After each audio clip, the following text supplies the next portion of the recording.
जब हम स्टूडेंट होते हैं तो हमारे लिए सबसे मुश्किल काम पढ़ना होता है। हम ये सोचते हैं कि कब हमें इन मोटी मोटी किताबों से छुट्टी मिले। तब हमें ये किताबें जान का जंजाल लगती हैं। हमें इन्हें देखने से ही नफरत सी हो जाती है और हमारा मन इन किताबों को पढ़ने की बजाय किसी और काम को करना आसान मानता है, कंपेयरिंग टू स्टडी।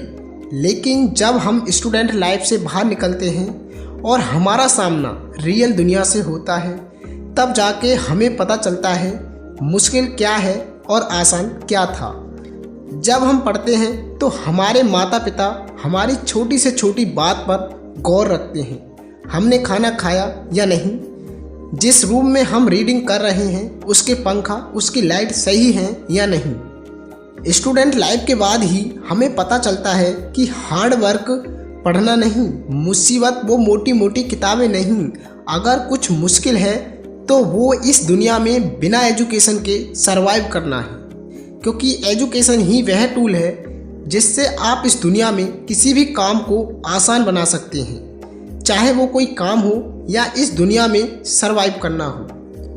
जो स्टूडेंट पढ़ाई को हार्ड मानते हैं उन्हें ये समझना चाहिए कि कठिन काम पढ़ाई करना नहीं, कठिन काम वो है जब तपती दोपहरी में कोई मजदूर सिर पर ईंटों से भरी परात रखकर मजदूरी करता है।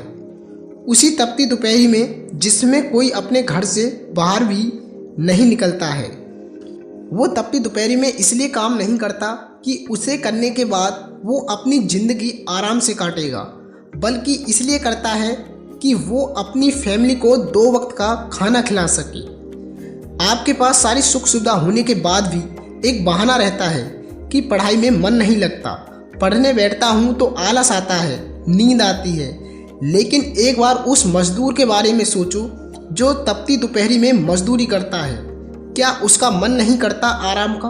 क्या उसे आलस नहीं आता? क्या उसे नींद नहीं सताती? लेकिन उसके लिए बहुत देर हो गई है और उसके पास मजदूरी के सिवा और कोई ऑप्शन नहीं है, क्योंकि उसने भी पढ़ने के टाइम पर आलस किया था, बहाने बनाए थे।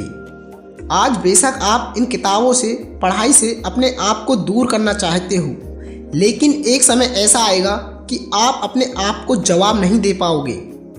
उस दिन आपको पढ़ाई के महत्व का पता चलेगा। उस दिन आपको बहाना बनाना, आलस करना बहुत महत्वहीन लगेंगे। तब आपको एहसास होगा कि आपने अपनी स्टूडेंट लाइफ में क्या खोया और क्या पाया, क्यों कुछ लोग आपसे आगे निकल गए और क्यों आप उनसे पीछे रह गए, क्यों आप आज ऐसे हो।